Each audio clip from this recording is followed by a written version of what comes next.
Quando teve a greve de 40 dias no ABC, prenderam toda a diretoria do sindicato, Lula e tudo, o que sobrou da diretoria e os ativistas, os agentes operários no ABC, chamaram o 1º de maio para o Paço Municipal de São Bernardo. E a ditadura falou, não vão entrar no Paço Municipal. Aí o pessoal se concentrou na Igreja Matriz. Eu cheguei lá, você não conseguia nem andar de tanta gente que tinha, tudo operário.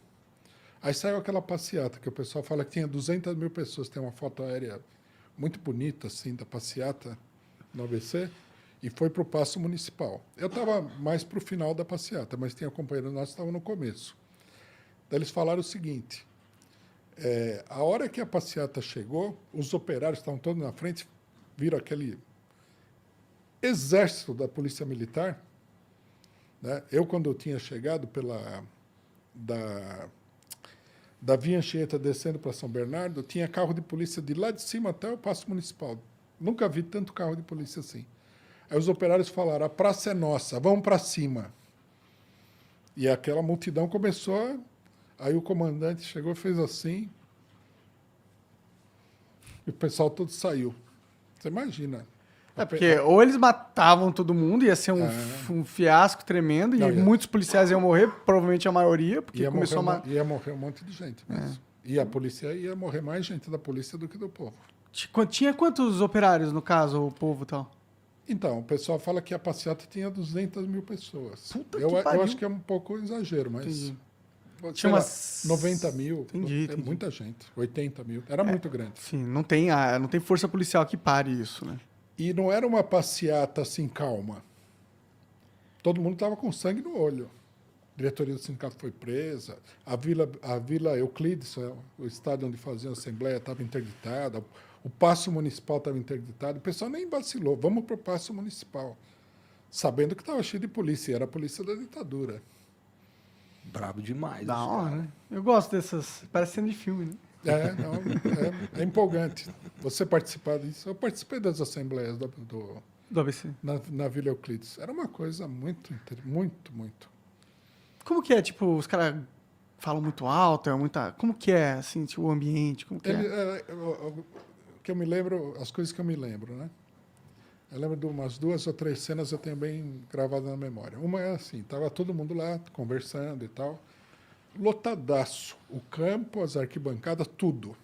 Eu estava sentado num muro, que de um lado a arquibancada é menor, tem um muro. Eu estava sentado no muro e dava para ver todo o negócio.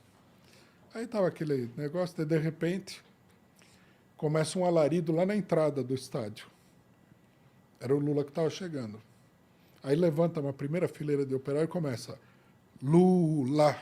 Aí o resto começa a levar, o pessoal percebe que ele estava chegando. Tinha, assim, 30 ou 40 mil operários naquele estádio. Todo mundo começa, Lula, Lula, Lula. E o cara foi entrando. Era uma coisa, assim, que você ficava... Você quase caía do muro. E o que era discutido? Né? O que ele falava, assim? Tipo, quais eram os tópicos? O que era importante saber? Qual que era o papo entre as pessoas que estavam lá? O pessoal queria saber o que o sindicato ia falar. Muitos já tinham uma posição pré-determinada. Por exemplo, se o Lula fosse lá e falasse que a greve ia acabar, dava briga. O pessoal não ia aceitar. Entendi. O pessoal já chegava lá, eles queriam ouvir... É interessante essa relação. Eles queriam ouvir da direção do sindicato que a greve ia continuar. Não queriam ouvir que a greve ia parar. Eles queriam ir para cima, queriam briga. Queriam briga. Né? Aí eu, numa outra assembleia, estava no meio do pessoal lá no campo. Aí o pessoal conversava, né? Inclusive eu era estudante, né? Muito diferente dos operários. Aí eles tinham uma atitude assim meio paternal, né?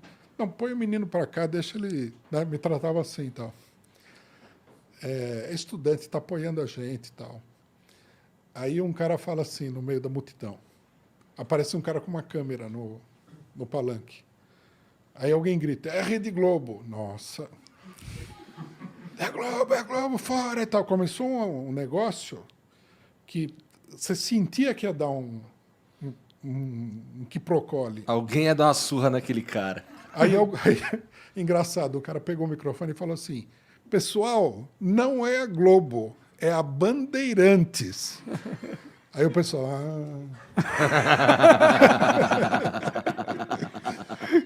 Daí aconteceu de novo, falou assim, falaram que o Joaquinzão vai falar, que era o pelego do Sindicato de São Paulo. Aí um cara fala assim, Joaquinzão? De jeito nenhum. Aí começa de novo o alarido, né? Aí alguém vem, o pessoal fica de olho, né? Alguém falou lá, não, Joaquinzão não vai falar. Mas você imaginou dirigir uma assembleia como essa? Porra, deve ser Deve ser um uma caos loucura, absurdo. né? É. Tem que ser.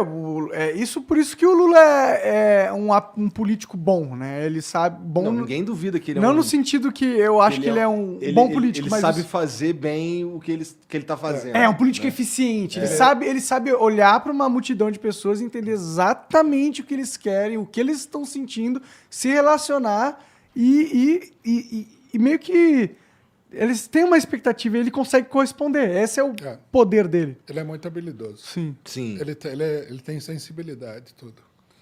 A maioria dos Mas ele ser dirigentes- muito habilidoso também não é motivo pra gente ficar de orelha em pé, porque assim, se ele é muito habilidoso, ele consegue persuadir Habilmente. habilmente pra sei lá, realizar as próprias vontades no sentido de forçar a barra para que coisas que não são exatamente nossos melhores interesses aconteçam. Eu acho que... Por exemplo, ele fala. O estilo Lula não é esse daí. Eu acho que muita gente se engana. Ele falou que quer regulamentar as mídias, por exemplo. Quando ele fala isso, me dá um frio na espinha. Mas Eu falo precisa assim. ver o que ele quer fazer, né? É bom, ele não fala, né? Eu quero saber também. Seria legal se ele falasse. Eu também gostaria de saber. Mas, sem saber o que ele quer fazer e conhecendo o histórico, me dá um frio na espinha. Você fala assim, mano, o que ele quer regulamentar? E ele fala sobre a internet, não a mídia antiga. Tá, mas Que sabe, regulamentação da internet ele quer, pô, tá ligado? sabe o que ele quer fazer? Ah, Nem ele sabe direito.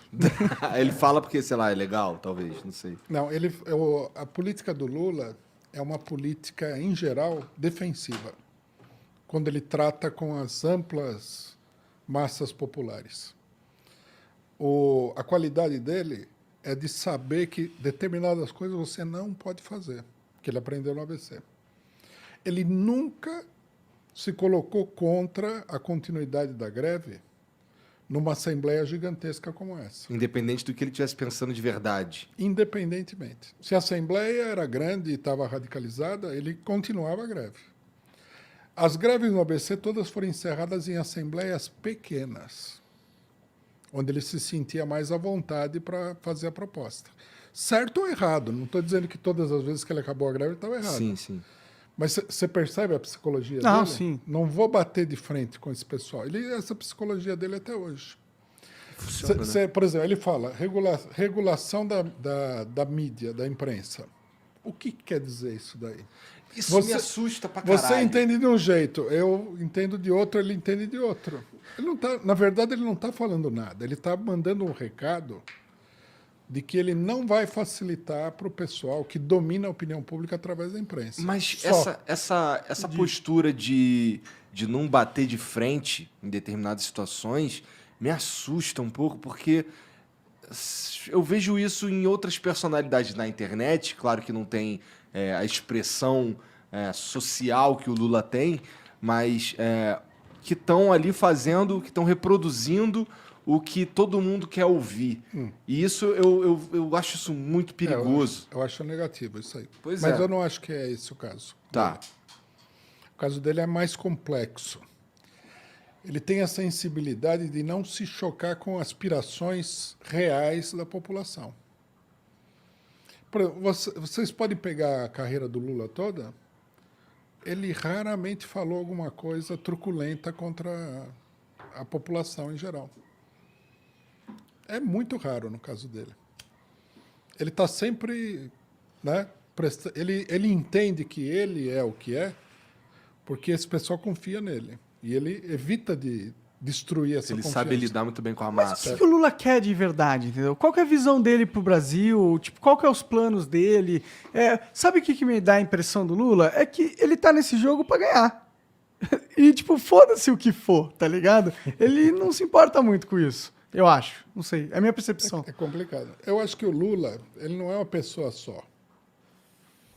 eu conheço a trajetória política do Lula há muito tempo. O primeiro Lula de todos era um operário que não conhecia muita coisa de política, que entrou no sindicato porque no sindicato você, sei lá, não trabalha, etc. e tal. Você tem estabilidade no emprego. Ele era popular com os outros operários, sempre foi um cara popular. Né? Um conhecido meu trabalhava na Vilares e fala que o Lula organizava o campeonato de futebol, ele trabalhava na Vilares. E ele era uma pessoa de direita. Olha. Que loucura. Ele estava na diretoria do sindicato. O sindicato, na época da ditadura,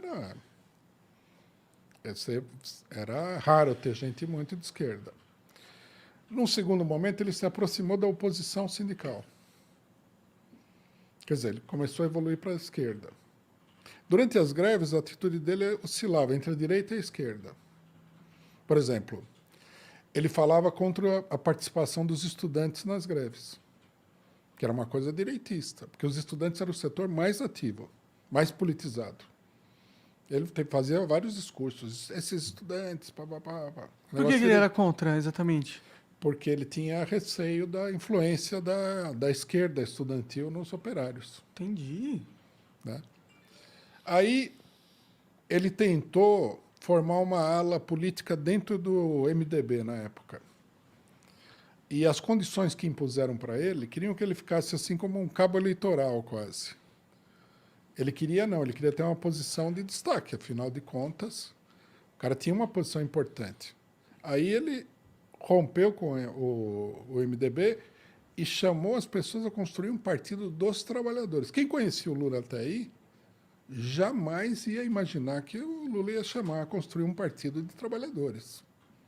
Interessante. Jamais. Teve grupo que falou, não vou entrar no PT porque o Lula é um agente da ditadura. Teve gente que falou isso daí. E isso era um sentimento, de certa forma, legítimo pelo que ele vinha mostrando. Era uma coisa que se justificava, assim. Tá. Dentro do PCO, na época, teve uma polêmica. Os operários do ABC não queriam entrar no PT. Eu trabalhava no ABC nessa época com esses operários. Eu tive que gastar muito latim para convencer o pessoal a entrar no PT. Falei, nós não estamos entrando no PT por causa do Lula, nós vamos levar adiante o nosso programa. Muita discussão. E aí o operário é difícil. Tinha um cara que falava assim, eu não vou entrar no partido do Lula. Toda reunião ele falava a mesma coisa. Eu falei, mas, companheiro, vamos discutir o problema racionalmente. E toca horas de discussão, horas, até convencer o pessoal. Não queriam entrar. Uma boa parte da esquerda achava ruim entrar no PT porque era o Lula. Cara, que interessante essa porra, não imaginava. Não imaginava, interessante, de fato. Aí você, na eleição de 1982, que foi a primeira eleição, você viu o Lula apareceu no debate eleitoral e terminou o debate falando assim, o número do PT era o 3, né? Então ele falou, vote no 3 porque o resto é burguês. O cara só está falando contra a burguesia, o partido não é de burguês. Aí o discurso de encerramento da campanha, que foi no Pacaembu, eu vi esse discurso, era um discurso muito radical. Que a classe trabalhadora tem que mandar nesse país. Era coisa assim. Nós estamos caminhando para o socialismo. Falei, puta, Lula, o cara que era de direita. Que loucura essa porra, mano. E por que você acha que ele teve essa virada de chave? É só porque ele não conseguiu um espaço na direita? Eu acho que a situação foi empurrando ele, mas eu acho que ele foi evoluindo também. E aqui eu vou dizer uma coisa para vocês, é uma hipótese minha. Quando todo mundo acha agora que o Lula está aí para dar uma guinada à direita de novo, eu acho que ele está mais para dar uma guinada à esquerda. Você acha? Uma série de declarações dele me chamaram muita atenção. Por exemplo? Mas não são declarações só para conquistar, para falar exatamente o que as pessoas querem ouvir? Você não pode fazer isso aí. É muito perigoso. Pô, mas ele fez já, né? Uma declaração do Lula é uma coisa que tem um impacto imenso. Sim. Bom, com certeza. Né? Para você depois voltar atrás, é uma coisa complicada. E por isso que me assusta ele falar que vai regulamentar as mídias. Então, mas ele falou, isso daí é uma colocação esquerdista para ele, né? Eu não sei o que é que ele está pensando. Nem sei se ele tem mesmo um plano. Eu acho que até ele nem tem. Uma colocação, também é uma colocação esquerdista. Mas veja, ele na Espanha, dando entrevista para um jornal espanhol, ele defendeu Daniel Ortega na Nicarágua. Ah, deu sim, eu merda. fiquei sabendo dessa polêmica. É uma coisa que, para a direita, é totalmente inaceitável. E ele defendeu com maior convicção. Aí a mulher falou, mas o Daniel Ortega prendeu os opositores. Eu falei, eu não sei o que esse pessoal fez. Olha, veja a colocação. Se fosse eu que falasse, normal. Né? Falou, eu não sei o que esse pessoal fez. Por que eles foram presos? Eu fui preso no Brasil e eu não tinha culpa nenhuma. Veja o conteúdo esquerdista da Não, colocação e ele dele. forçou a barra nessa daí também, de que não tinha culpa nenhuma, né? Então, É. mas veja bem, justamente nisso daí, o cara falar dessa maneira, defender um governo que é impopular na classe dominante, Porra, É uma- mas não é só impopular, é um governo que viola os direitos humanos, né? não é. Aí a gente precisaria ver direitinho o que acontece. O problema da Nicarágua, inclusive, tem mais coisa, tem mais caroço nesse angu, que é o seguinte.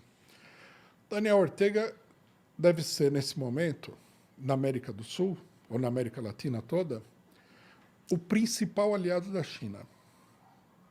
Essa é que é a briga. Não é direitos humanos, não é... A briga é essa. Ele tá, eu não sei se vocês viram, mas ele está, junto com os chineses, ele começou uma obra de fazer um segundo canal do Panamá. Você imagina o que significa isso para os Estados Unidos? Os Estados Unidos nem deixavam o Panamá controlar o canal até o governo de Jimmy Carter. Aí assinou um acordo para entregar o canal 20 anos depois. Entregou agora há pouco tempo. É uma zona quase militarizada. Se alguém fizer alguma estripulia lá, os norte-americanos vão invadir o país na maior tranquilidade. Aí vem um país e fala, vamos fazer um outro canal para competir com o seu canal. Que é um controle que os Estados Unidos têm Econômico, do né? comércio, da política militar. Você imagina o desafio que é isso daí? Aí vem o Lula e fala assim, não, eu apoio o Daniel Ortega. Ele tá pensando numa questão geopolítica, de fazer um contraponto à força dos Estados Unidos aqui no Brasil. Outra coisa, ele falou, muito bem na Espanha, revogar a reforma trabalhista. Se você for revogar a reforma trabalhista no Brasil, você é capaz de ter tumulto na rua da direita, da burguesia contra o governo. Ah, sim, vai ser impopular essa medida. Se eu falar isso daí, o pessoal vai falar, não, Espera-se que você fale isso daí, né? é natural e também eu não vou ser presidente da República, não é?